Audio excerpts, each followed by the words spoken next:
Thank you for tuning in to another episode of Texas Street Stories, where we talk about what happens on these Texas streets. And don't forget to hit that subscribe button. This is part 4 of the rise and fall of the Tri-City Bombers. On this episode, we will see that seniority has no place in these organizations. The future up-and-comers don't have the patience for their time. They will kill their senior high-rank members to take their position. The first high-ranking member to be taken out by his own was Gerardo Boxer Gutierrez. The hit was first cleared by the Texas Syndicate since Boxer was not paying his dues to the Texas Syndicate. The Texas Syndicate were not too happy with Boxer, and neither were his fellow members. He had previously run off a younger member named Jolie Gonzalez, aka Jojo, from FAR, the sector he controlled. The younger member was not too happy about not being able to function on the streets of FAR. That led him to orchestrating Boxer's death. Officers found Gutierrez and another man lying in the roadway and suffering from multiple stab wounds while responding to the 800 block of East Chapa Street, just after 12:30 a.m. Sunday, police said. Both men were taken to McAllen Medical Center, where Gutierrez later died. The other victim, an 18-year-old man who police have yet to identify, remains in critical but stable condition.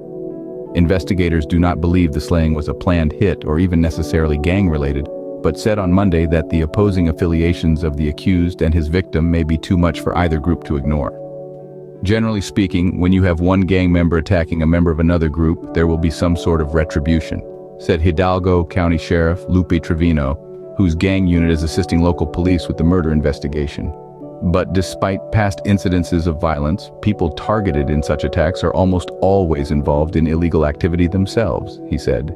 Community activists in the FAR San Juan Alamo area remain concerned over what they see as increased activity from gangs such as the TCB, which formed more than 15 years ago in the Lopezville Colonia north of San Juan, and had seemed to simmer down in its activity for some time. Jolie Gonzalez, aka Jojo, 33, of San Juan, Texas, paid the Latin King Benjamin Bravo, 25, $1,000 for the murder of Boxer.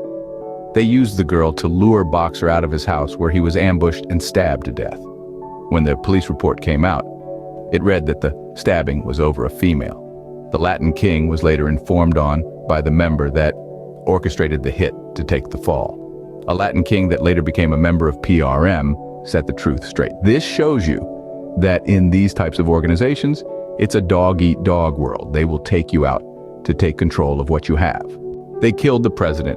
Jeffrey Dragon Juarez became a general. Mario Bueno became a major. Jolie became a captain. Everyone involved in the hit was promoted in rank. There is no loyalty no matter how many years.